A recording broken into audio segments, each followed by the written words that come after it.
Yo, salut tout le monde, j'espère que vous allez bien. Moi je vais super bien. Aujourd'hui on parle de Last of Us épisode 5.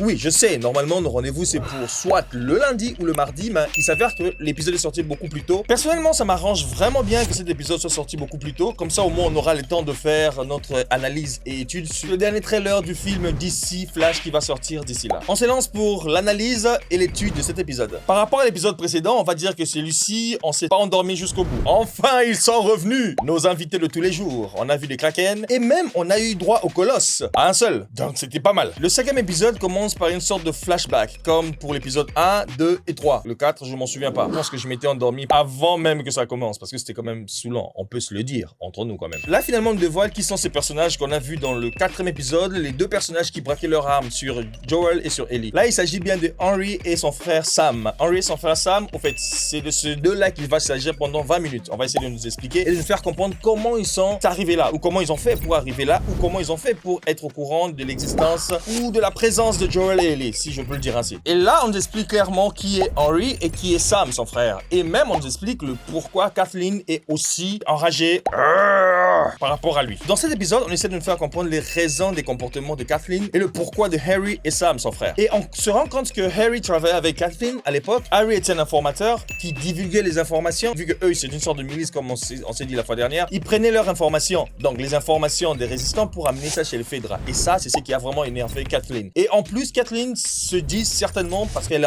avait un frère qu'elle a perdu, qu'on ne sait pas, qu'on va juste comprendre l'histoire, qu'on n'a pas vu, et c'est ça qui me dérange. Je pense que je vais en parler plus tard. On nous fait comprendre que Kathleen avait perdu son frère, et pour elle, elle se dit que si son frère est mort, c'est à cause de Henry. De voir les raisons, c'est qui fait que Kathleen est prête à tuer n'importe qui afin de retrouver Harry. Harry, le grand frère de Sam. Le film commence donc dans le passé, bon, pas un passé lointain, on peut dire un passé d'1 ou de 2 jours. On voit Harry avec son frère Sam essayant de s'échapper justement de la main de Kathleen et de ses soldats. Et là, on se rend compte que eux, en essayant de s'échapper, de sortir de Kansas. Finalement, je pense que j'ai eu le nom de la ville où ils étaient. Kansas. Je peux le dire encore? Kansas. Ah, cette série. Je m'étais vraiment endormi de l'épisode 4, ça c'est sûr. Au moins là, j'étais un peu réveillé, surtout par rapport à ce qui nous attendait à la fin. En essayant de s'échapper, et ils savaient pas comment faire parce qu'ils avaient pas de munitions. Ils savaient pas quoi rivaliser avec les militaires ou les soldats de Kathleen. Alors là, ils essayaient vraiment de s'échapper, s'enfermer, essayer de dormir le plus longtemps que possible ou rester à un endroit le plus longtemps que possible afin de s'échapper après. En essayant de s'évader, puisqu'ils avaient plus de quoi manger parce qu'ils restaient à un endroit, comme je l'ai dit tantôt là, pour se protéger. C'est là qu'ils vont voir Joel se battre avec les policiers de Kathleen et c'est là qu'il va se dire certainement ce sont les personnes qui doivent nous aider ou qui pourront nous aider par rapport à ce que l'on veut faire. S'échapper de Kansas, je le dis encore, Kansas, parce que j'avais vraiment oublié.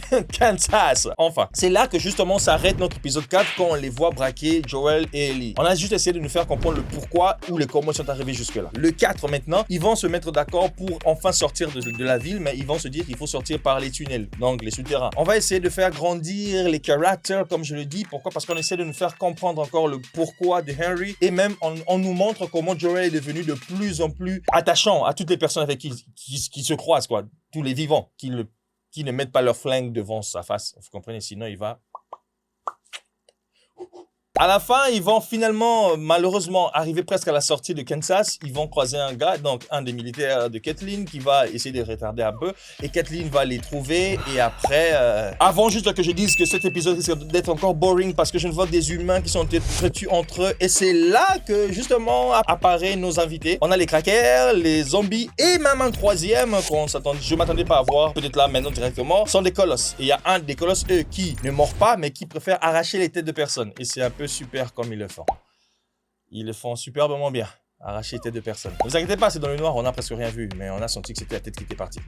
Si je peux dire ça. Sur cette attaque désinfectée, Sam se fera mordre et c'est par là que l'on va justement découvrir encore une autre chose qu'on se disait peut-être dès le début, mais qui était encore un peu en ambiguïté. Pourquoi? Parce qu'on n'était pas trop sûr de cela. C'est quoi? C'est de savoir finalement que le sang de Ellie n'est pas forcément le remède ou n'est pas forcément l'antivirus. Soit cet épisode nous révèle que le sang d'Ellie n'est pas forcément ce qu'on croyait, donc la solution, ou soit c'est la manière dont c'est procédé ou la manière dont elle a fait qui n'a pas pu sauver ça. Mais ce qui est sûr, Sam va malheureusement se transformer en un loup-garou, zombie, je pense que c'est mieux. Et puis son frère se verra obligé de tuer son frère, donc son frère Henry qui sera obligé de tuer Sam parce que Sam tentera de prendre la vie à Ellie. Henry se rend compte qu'il a tué son frère, ben, il va aussi se donner la mort. Et voilà comment l'épisode 5 se finit. Il se donne la mort. On voit Joel et Ellie enterrer ces deux-là. Je me suis dit, ok, ils se sont croisés il y a 2 jours et ils sont tellement devenus intimes jusqu'à arriver à les enterrer quand ils sont morts. Pendant que dans cette série, on sait que quand tu meurs, soit on te brûle ou on te laisse et puis on on part, on regrette et puis on part. Mais là, ils ont pris leur temps de les enterrer. Je me suis dit, bon, ok, soit ces développements de caractère étaient faits d'une manière assez rapide, où ils ont tellement de l'empathie maintenant que s'ils croisent une grand-mère demain, ils vont encore l'enterrer, je me dis. Maintenant, mon avis par rapport à ce qu'on vient de voir, je me dis qu'il y a quelque chose qui me dérange trop bien dans cette série. C'est quoi? C'est le fait de ne pas trop traîner. Je sais qu'on ne peut pas reproduire exactement ce qui était des jeux vidéo ou même des livres ou des romans si ça existe. Mais néanmoins, je me dis qu'on passe trop rapidement. On ne prend pas le temps de rester sur un problème ou sur une situation afin de mieux développer les personnages ou les acteurs. Par exemple, Catherine, on l'a vu un épisode et demi et puis elle est partie, c'est fini, elle est morte. Même que ce soit Henry ou Sam, c'est vrai, il n'y a que 9 épisodes, si je ne me trompe pas, ou 10, je pense que ça doit être 9, si je me trompe. Écrivez-les-moi, donnez-moi les nombres exacts d'épisodes qu'on aura, s'il vous plaît. Je me prendrai un plaisir d'apprendre aussi. Mais malheureusement, là, les personnes partent comme ça, ils partent très rapidement. Je me dis que c'est vrai, il fallait bien qu'on voie les infectés aussi, mais puisque vous rajoutez des personnages qui doivent servir peut-être juste à passer un élément, pour moi, Sam et Henry étaient présents dans cet épisode juste pour permettre à Joel et Ellie de pouvoir savoir comment sortir de Kansas, en fait. Sans ça, ils serviraient vraiment à rien, absolument à rien. Il y a eu le conflit qu'on a vu entre Henry et Kathleen, mais malheureusement, on l'a su presque à la fin, et puis c'est fini, c'est passé. On ne traîne pas trop sur des situations, on ne traîne pas trop sur des dilemmes ou des conflits que l'on présente. Et dès que ça vient,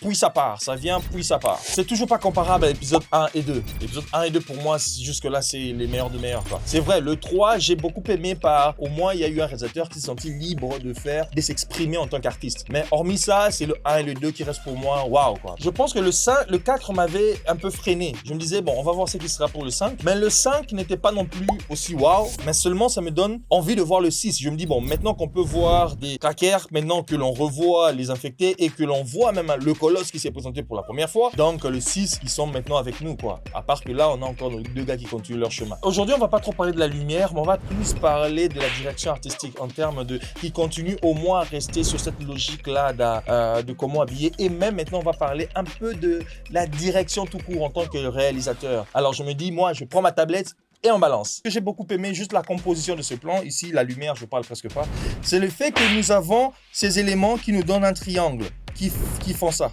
En fait, en réalité, on n'a pas le triangle. Le triangle est a été imposé par le directeur de la photographie, en créant cette sorte de bim de lumière par la fenêtre qui nous donne cette perspective-ci. En réalité, si on regarde cette composition, c'est ça qu'on a droit devant nous. Si j'essaye de le rassurer, ça serait comme ceci. Ça, c'est la composition qu'on a. Ils ont pris ça, ils ont mis ça presque au milieu de notre cadrage ou de notre frame. Et le personnage entre aussi presque à moitié. Si on regarde, on verra que ça passe là. Ça ne prend que cette partie de notre personnage. Donc, c'est là qu'il entre dans ce cadre. Et je voulais bien vraiment essayer de nous montrer ceci pour vous montrer à quel point il est très important de réfléchir aussi sur la composition. Pas forcément sur la lumière, comment éclairer, mais comment composer simplement notre frame afin que ça soit très intéressant quand les gens regardent et que l'on sente qu'une étude a été faite par rapport à ce que vous voulez présenter. Et puis la dernière chose dont je voulais parler, c'est ceci. Le réalisateur veut nous montrer comment Henry était vu sous les yeux de Sam, son frère. Pour Sam, Henry, c'était le super-héros. Henry, c'était le personnage qui était toujours habillé en super-héros, qui avait une sorte de bande sur ses yeux, bande orangée ou rougeâtre si on veut, mais avec sa tenue bleue et tout ça, donc quasiment son Superman, mais rajoutant ceci. Ça, c'est l'élément que le réalisateur nous a voulu montrer en faisant des dessins partout. Mais qu'est-ce qui se passe après? Ce qui se passe est que Henry va parler à son frère, essaye de dire à son frère qu'en fait, en réalité, c'est pas moi. Le super-héros, c'est toi. Sur un des plans, on voit Henry prendre le dessin et dessiner sur son frère. Pour essayer de motiver son frère en lui disant c'est pas moi, en réalité c'est toi mon super-héros. Et ici on le voit bien par une très belle image qui est présentée quand je vois la manière dont la lumière est faite pour nous donner la silhouette de Henry et de Sam et laisser tout ce qui est derrière eux assez éclairé afin qu'on puisse mieux les voir, qui veut dire on peut bien voir les personnages qu'il s'agit de ce personnage-là, les super-héros, mais aussi l'information que Henry essaye de donner à Sam.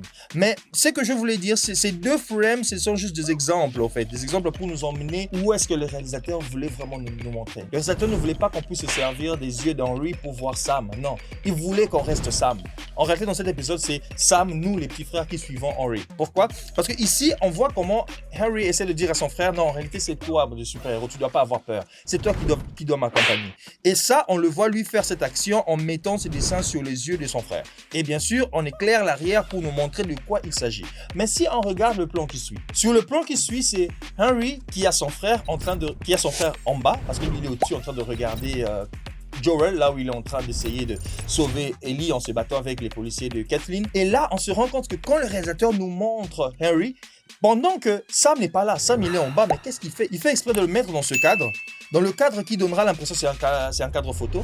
Mais quand on voit le visage de Henry, il y a un reflet qui est de l'autre côté qui nous donne le cap que Henry était en train de que Henry a eu à dessiner sur son frère. Et là, on a les yeux de Henry et bien sûr le reflet qui est juste, bon, on peut dire c'est par hasard, hein? Dans la réalité, on dirait c'est par hasard, mais ici le réalisateur ne l'a pas mis au hasard. C'est fait sciemment que quand il va sortir pour regarder, il faudrait qu'on ait un élément orangé de l'autre côté là-bas, comme ça nous rappelle le dessin que lui-même a mis sur son frère. Que pour son frère, lui reste le super-héros. Et ici, on comprend que le gars est prêt à tout faire pour se protéger ou sauver son frère. Déjà, à la fin, il va se donner la mort en regrettant ce qu'il a fait. Et il était prêt à donner sa vie à Kathleen afin que son frère puisse sauver. Quand j'ai vu la série ou quand j'ai vu l'épisode, je me suis dit, ah, ça quand même, c'était bien trouvé, c'est bien fait. Et voilà ce qui va conclure notre étude d'aujourd'hui. Yo, nous voici arrivés à la fin de cet épisode, de cette analyse et étude de l'épisode 5. J'espère que ça a été intéressant pour vous. Comme vous avez remarqué, il n'y avait pas trop de slides à voir aujourd'hui, mais ce qui m'a intéressé, c'était quand même les informations que nous avons eues par rapport au sang de Ellie. C'est que ça peut pas faire, et c'est que ça pourra peut-être faire, ça dépend. Et malheureusement, voir des personnages qu'on avait commencé à apprendre à connaître, qui sont partis, qui sont morts, comme d'habitude de ces personnes. J'espère que dans l'épisode 6, on va pas encore nous présenter notre gars, qui sera obligé de mourir dans le même épisode ou dans celui d'après. Mais ce qui est sûr, moi j'ai pris mon plaisir à regarder, surtout quand nos invités étaient venus, qui veut dire les personnes infectées. Je me suis dit que peut-être le 6 nous promet quelque chose de pas mal. N'oubliez pas avant de partir, laissez-moi un pouce blanc et abonnez-vous sur la chaîne si ce n'est pas encore déjà fait. Et n'oubliez pas d'activer la cloche en partageant aussi la chaîne pour des contenus plus instructifs et plus alléchants pour vos connaissances. Et aussi, je pense qu'à part YouTube, je suis aussi sur Instagram, Facebook et Twitter. Alors, allez-y là-bas, abonnez-vous, ça me ferait vraiment plaisir de vous voir et de pouvoir converser avec vous. Dites-moi dans les commentaires comment vous avez trouvé l'épisode, si vous avez aimé ou c'était encore bouffe pour vous. Sinon, moi je vous dis, on se voit prochainement pour une prochaine. Et comme d'habitude, écrivez, chutez, éditez et recommencez encore. Bye!